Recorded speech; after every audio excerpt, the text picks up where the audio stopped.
오늘 하나님 말씀은 신약 성경 히브리서 제12장입니다. 히브리서 제12장 14절부터 16절에 있는 말씀까지입니다. 제가 봉독해 드립니다. 모든 사람과 더불어 화평함과 거룩함을 따르라. 이것이 없이는 아무도 주를 보지 못하리라. 너희는 하나님의 은혜에 이르지 못하는 자가 없도록 하고 또 쓴뿌리가 나서 괴롭게 하여 많은 사람이 이로 말미암아 더럽게 되지 않게 하며 음행하는 자와 혹 한 그릇 음식을 위하여 장자의 명분을 산 에사와 같이 망령된 자가 없도록 살피라. 아멘. 사랑과 축복의 메시지 나눕니다. 사랑하고 축복합니다. 사랑하고 축복합니다. 감사합니다. 오늘은 신약 성경 히브리서 12장 14절부터 16절에 있는 말씀을 중심해서 화평함과 거룩함을 따르라는 제목으로 말씀을 선포하고자 합니다. 여러분, 사람이란 이웃과 서로 조화를 이루면서 살아가야 되는데 이런 관계를 우리는 화평 혹은 화목이라는 표현을 쓰게 됩니다. 왜냐하면 사람이란 홀로 살아갈 수 없는 존재이기 때문에 그렇습니다. 그래서 하나님께서도 인간을 창조하시되 남자 혼자가 아닌 돕는 페필로스의 여자를 만드셔서 서로 조화를 이루게 하셨습니다. 그러므로 인간의 사회는 돕고 돕는 관계로 화평을 이루면서 살아가고 있습니다. 그래서 오늘 본문 말씀 가운데 14절의 내용을 보면 이렇게 기록됩니다. 함께 읽습니다. 모든 사람과 더불어 화평함과 거룩함을 따르라.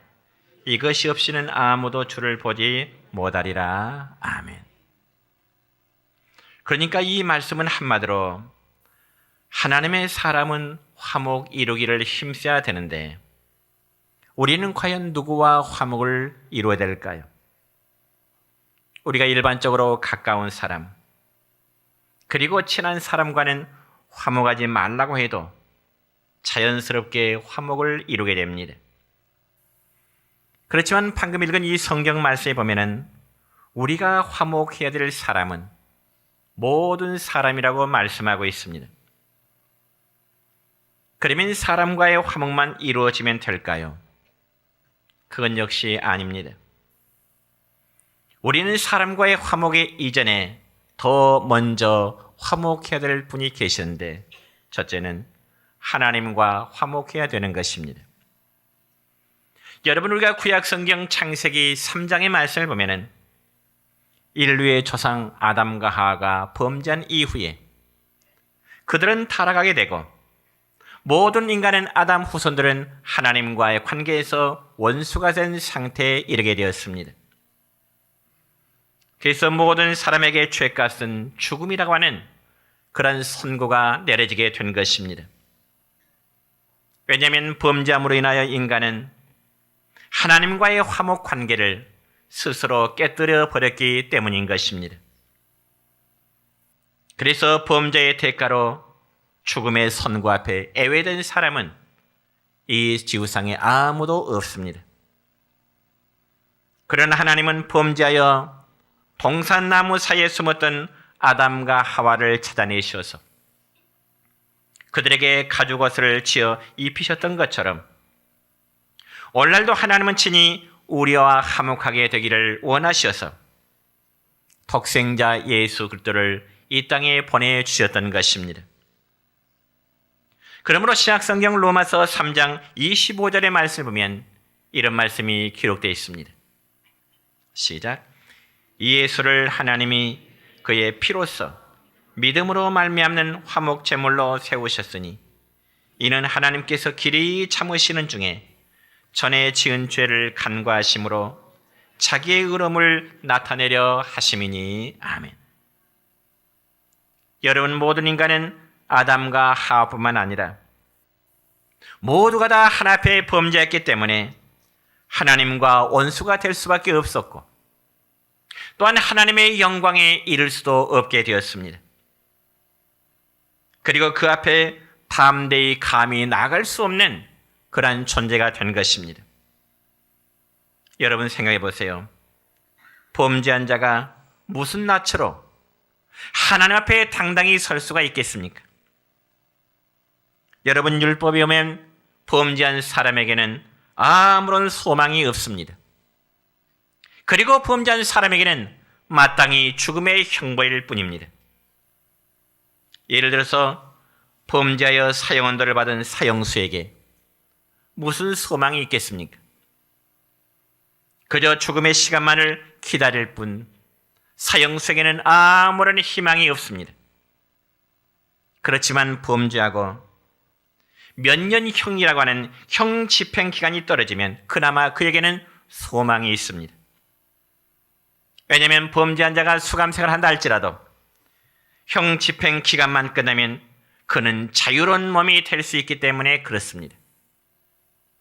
그리고 앞으로는 어떻게 새롭게 살아야 된다고 하는 새로운 다짐도 할 수 있게 되는 것입니다.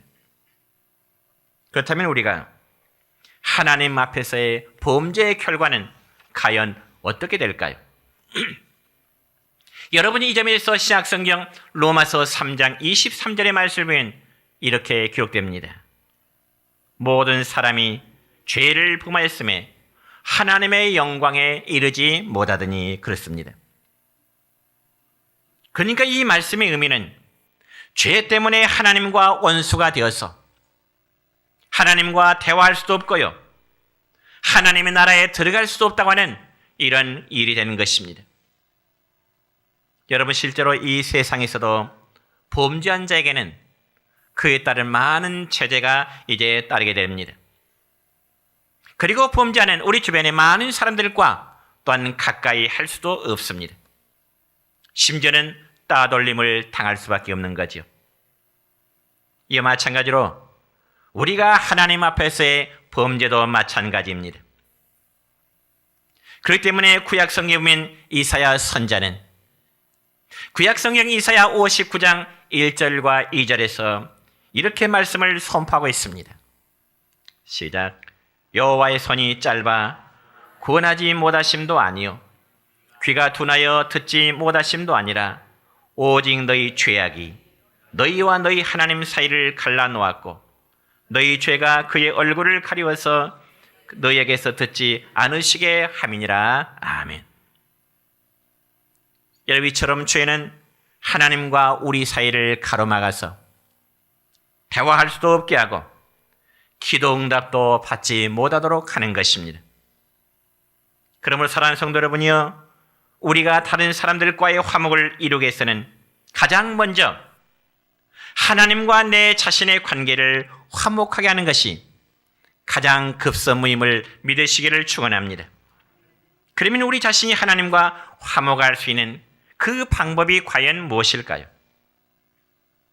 예를 들어 내가 어떤 사람과 원수 맺음이 있다면 그 원수 맺음을 화목하기 위해서는 우리가 어떻게 될까요?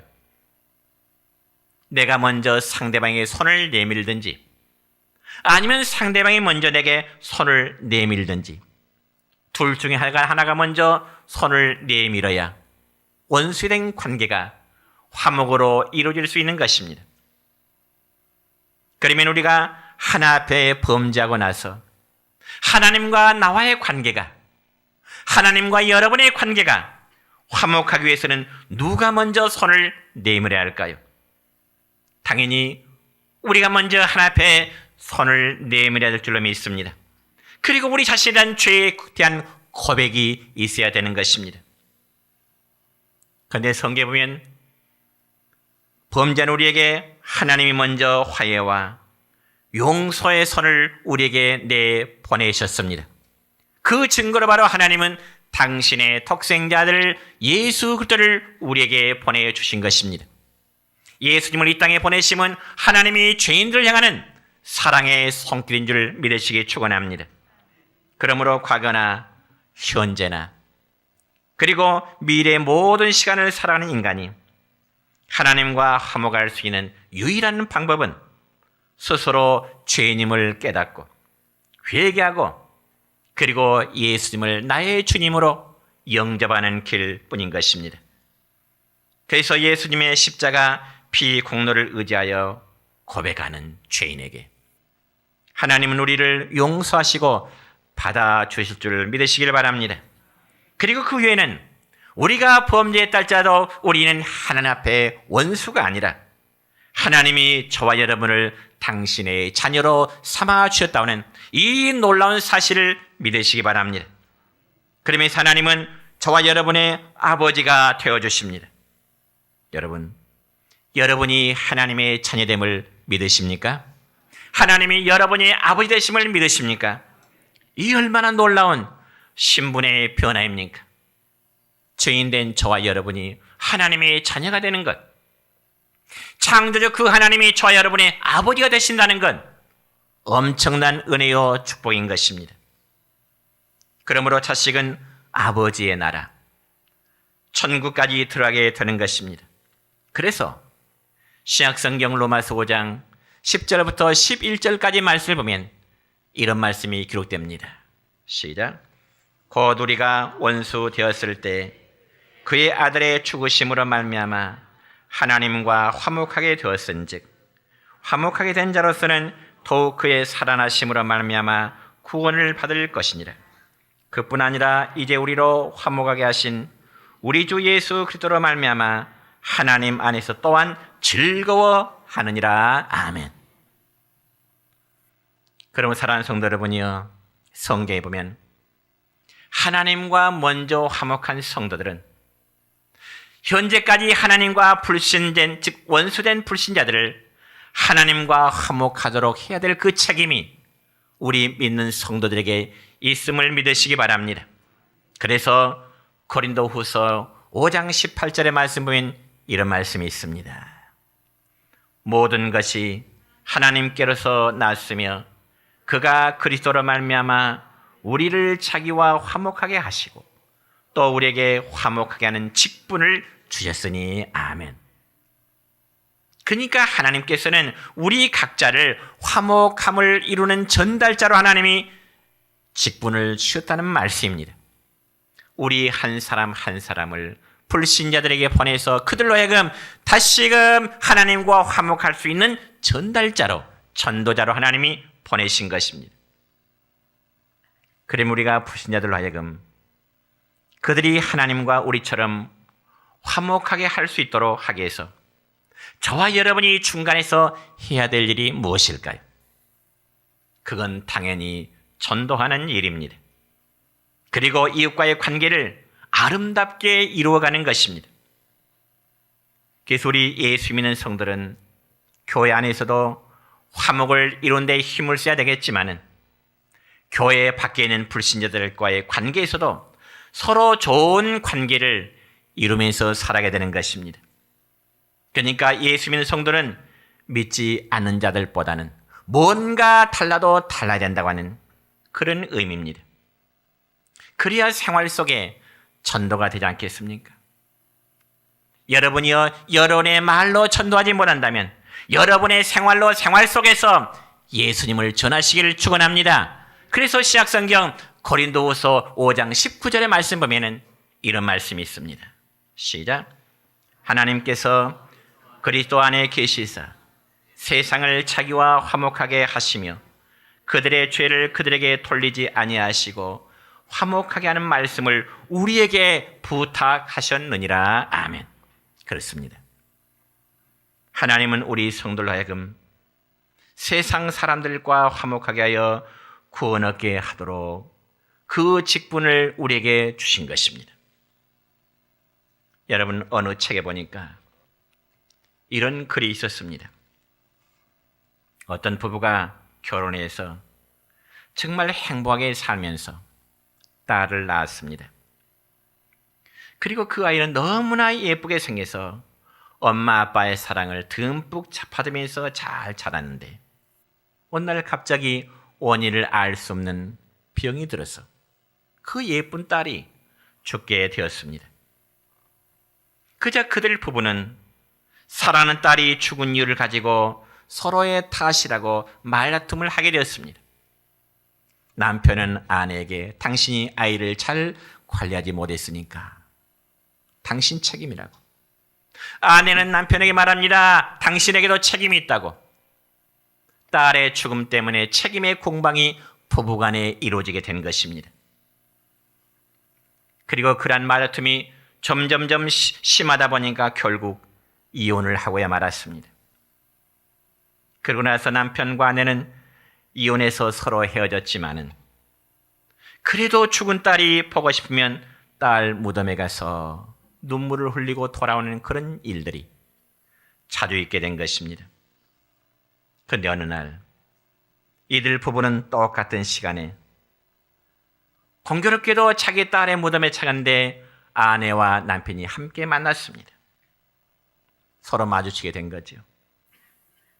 그리고 그때 남편이 아내에게 말을 건넵니다. 우리 비록 이혼했지만은 이렇게 살지 말고 우리가 다시 사랑으로 화목하여 다시금 귀여운 아기도 낳고 새 출발해서 다시금 우리가 행복하게 삽시다. 이런 제안을 전 남편이 아내에게 말을 건넵니다. 그러자 아내도 좋게 여겨서 다시 결합해 살면서 아기도 낳고 또 이전보다 더 행복한 삶을 살았다는 이야기였습니다. 그러니까 여러분, 이 부부는 죽은 딸 때문에 이혼했던 부부가 다시금 합해졌던 것처럼 독생자 예수님의 죽으심을 통해서 죄인된 우리가 하나님과 화목하게 되었다는 이 놀라운 사실을 여러분 꼭 믿으시기를 축원합니다. 그럼 우리는 금양에도 하나님과 화목하고자 하는 기도의 목표를 꼭 정하시기를 축원합니다.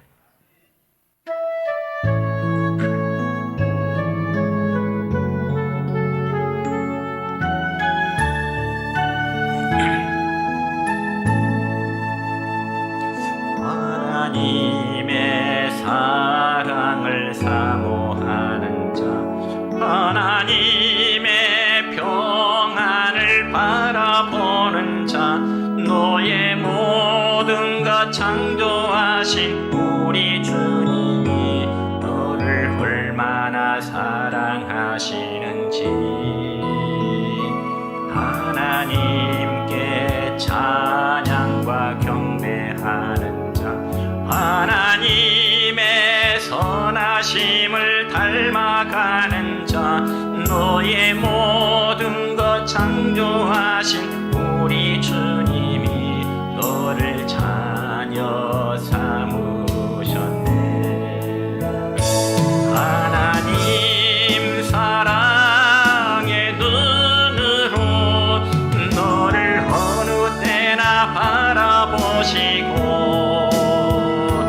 하나님 인자한 귀로서 언제나 너에게 기울이시니 어두움에 밝은 빛을 비춰주시고 너의 작은 신음에도 응답하시니 너는 어느 곳에 있든지 주를 향하고 주만 바라볼지라. 하나님 사랑의 눈으로 너를 어느 때나 바라보시고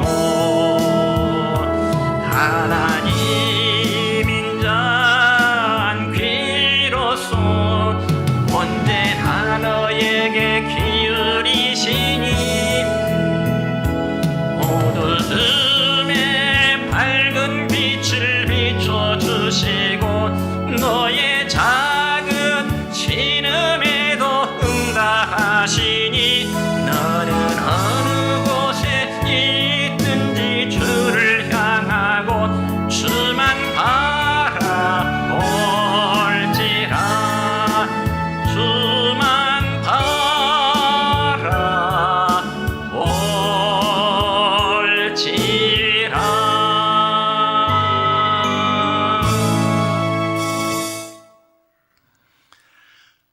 두 번째는 우리는 이웃과 화목해야 됩니다.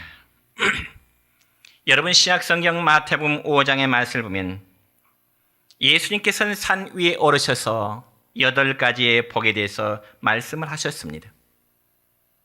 그 중에 마태복음 5장 9절의 말씀을 보니까 주님은 이런 복을 말씀하십니다. 화평하게 하는 자는 복이 있나니 그들이 하나님의 아들이라 일컬음을 받을 것이며. 아멘. 그러므로 하나님의 자녀들은 항상 화평하게 하는 자, 즉 피스메이커가 되어야지 어디서든지 문제를 일으키고 다른 사람들에게 싸움을 붙이고 자기를 빠지며 불화를 일으키는 그런 트러블 메이커가 되어서는 결코 안 되는 것입니다. 그래서 오늘 본문 15절의 말씀을 보면 이런 말씀이 기록됩니다. 시작. 너희는 하나님의 은혜에 이르지 못하는 자가 없도록 하고 또 쓴뿌리가 나서 괴롭게 하여 많은 사람이 이로 말미암아 더럽게 되지 않게 하며. 여러분, 이 말씀은 교회 안에 성도 각자가 쓴뿌리 같은 존재가 되지 말라고 하는 그런 말씀입니다. 다시 말씀드려서 교회 안에서 화목을 이루는 성도가 되어야지 쓴뿌리 같은 존재로서 문제를 일으키는 트러블 메이커가 되어서는 결코 안 된다는 말씀입니다. 그래서 마태복음 5장 23절로 24절까지 말씀 보면은 우리 주님은 이런 말씀하십니다. 시작. 그러므로 예물을 제단에 드리려다가 거기서 내 형제에게 원망 들을 만한 일이 있는 것이 생각나거든 예물을 제단 앞에 두고 먼저 가서 형제와 화목하고 그 후에 와서 예물을 드리라. 아멘. 그러니까 예를 들어서 여러분이 예배를 드리러 가다가도 부부간에 다투거나 혹은 형제간에 다투거나 했으면 도로 가서 화목한 뒤에 와서 화목을 이루고 난 다음에 와서 예배를 드리라고 말씀하십니다. 화목이 이만큼 중요하다는 말씀이죠. 그래서 데살로니가전서 5장 13절 하반절의 말씀 보면 너희끼리 화목하라 말씀이 있고요. 오늘 본문 말씀에서도 역시 모든 사람과 더불어 화평함과 거룩함을 따르라. 이것이 없이는, 화평함과 화목함이 없이는 아무도 주를 보지 못하리라 말씀하십니다. 이처럼 여러분, 모든 사람과 화평하지 않고는 주를 보지 못하리라 했으니 화목이 얼마나 중요한 일인가요? 그리고 로마서 12장 18절의 말씀 보면 이렇습니다. 시작. 할 수 있거든 너희로서는 모든 사람과 더불어 화목하라. 아멘.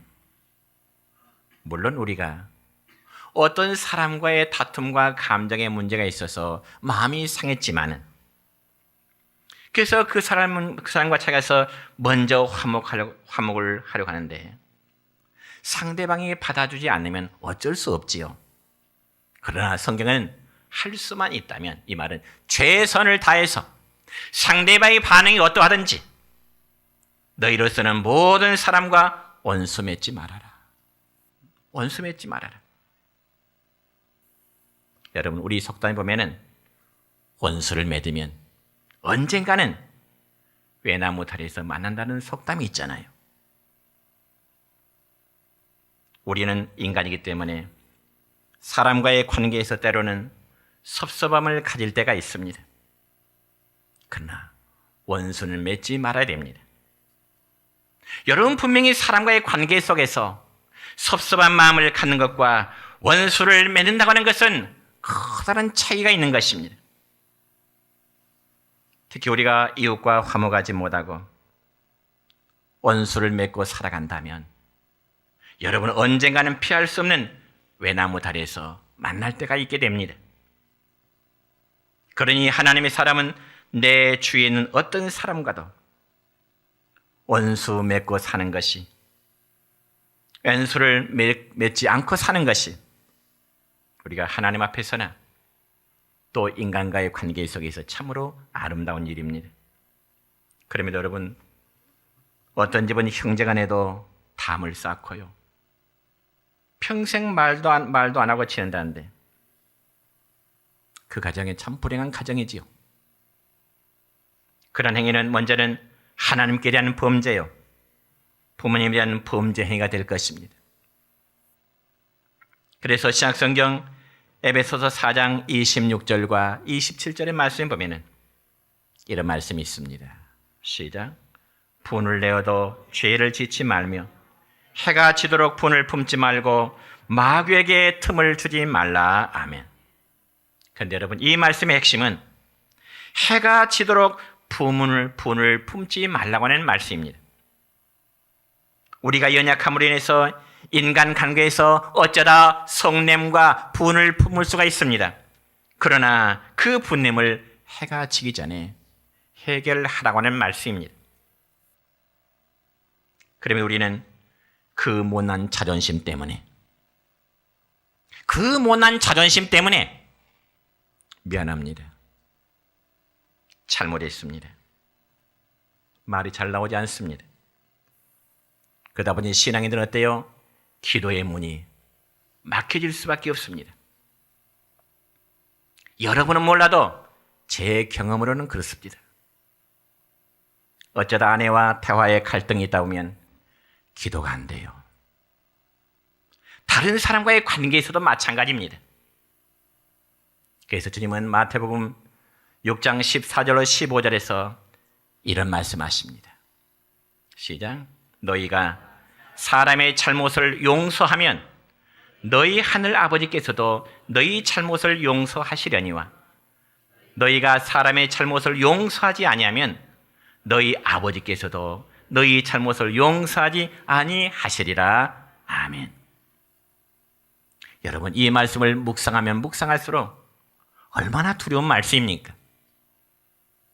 너희가 다른 사람의 죄를 용서하지 않으면 하늘에 계신 아버지께서도 너희들의 죄를 용서하지 않겠다는 것입니다. 그리고 주님이 가르치신 기도문에 보면은 우리가 우리에게 죄 지은 자를 사하여 준 것 같이 우리 죄를 사하여 주옵시고. 그러니 하나님의 사람은 화목하는 생활, 용서하는 생활을 생활화해야 될 줄로 믿습니다.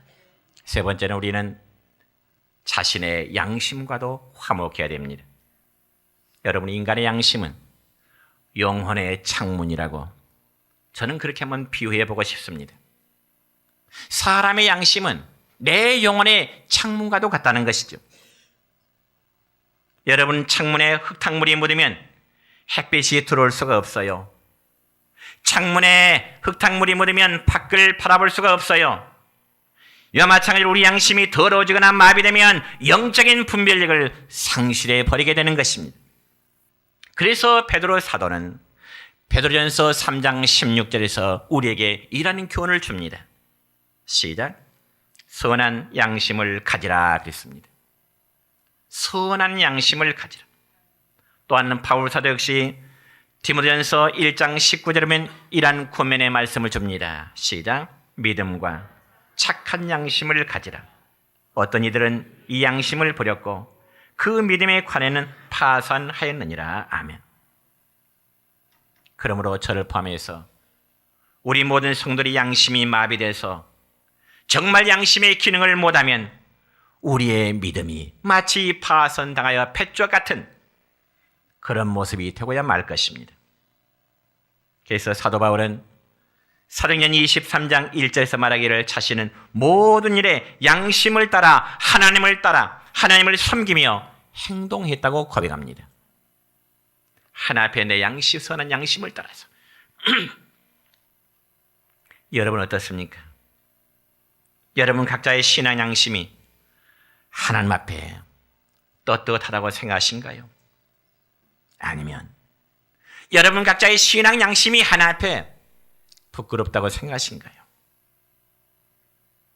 부끄럽다고 생각이 드신다면 뭔가 하나님과의 관계에서 해결돼야 될 문제가 있다는 증거입니다. 우리 양심 가지고는 죄된 양심 그대로 가지는 하나님 앞에 올바른 믿음의 생활을 할 수가 없는 것입니다. 사랑하는 성도 여러분이요, 우리의 모든 믿음의 생활의 범사에 깨끗한 양심 갖기를 추구하시기를 축원합니다. 그렇다면 우리들의 양심이 어떻게 하면 깨끗해질 수 있을까요? 그건 당연히 죄를 회개하고요, 끊고요, 돌아서서요, 예수님의 피로 정결함을 받아야 되는 것입니다. 그래서 신약 성경 히브리서 9장 1절의 말씀 보면은 이런 말씀이 우리에게 교훈합니다. 시작. 영원하신 성령으로 말미암아 흠없는 자기를 하나님께 드린 그리스도의 피가 어찌 너희 양심을 죽은 행실에서 깨끗하게 하고 살아계신 하나님을 섬기게 하지 못하겠느냐. 아멘. 그렇습니다. 저 여러분이 어떤 죄를 지었다 할지라도 회개하고 돌이키면 예수 그리스도의 피가 우리의 죄를 정결케 됨을 믿으시기 바랍니다. 그래서 베드로 사도도 베드로전서 1장 18절부터 19절에서 이렇게 우리에게 교훈합니다. 시작. 너희가 알거니와 너희 조상이 물려진 헛된 행실에서 대속함을 받은 것은 은이나 금같이 없어질 것으로 된 것이 아니요 오직 흠없고 첨없는 어린 양 같은 그리스도의 보배로운 피로 된 것이니라. 아멘. 이처럼 죄인된 자들은 그리스도의 피를 통해서 깨끗함을 얻게 되고요, 양심과 화목함에 이르게 될 줄로 믿습니다. 다시 한번 강조하거니와 우리가 우리 자신의 양심과 갈등을 느끼면서는 절대로 영적 신앙생활을 바르게 할 수가 없습니다. 우리 양심이 우리의 죄된 부분을 계속 정죄하는데 어떻게 하나님과의 깊은 영적 교제를 나눌 수가 있겠습니까? 그 우리는 내 양심의 법 앞에 부끄러움이 없어야 됩니다. 그럼에도 사람들은, 심지어는 성도들도 자기 양심에 대해서는 너무 관대합니다. 그래서 남에게 내 양심의 추한 모습을 보이지 않도록 하기만 하면 된다고 하는 이런 생각 속에 있습니다. 그러나 우리는 내 자신의 양심과 화목해야 됩니다. 그래서 하나 앞에 설 때 떳떳한 모습으로 설 수 있기를 바랍니다. 이제 말씀 맺습니다. 저는 오늘 여러분에게 양심, 즉 하나님과 화목하고 이웃과 화목하고 자신의 양심과 화목하기를 갖도록 세 가지의 말씀을 드렸습니다. 여러분의 신앙이 항상 화목하기를 힘쓰는 삶이 되시기를 우리 주님의 이름으로 축원합니다.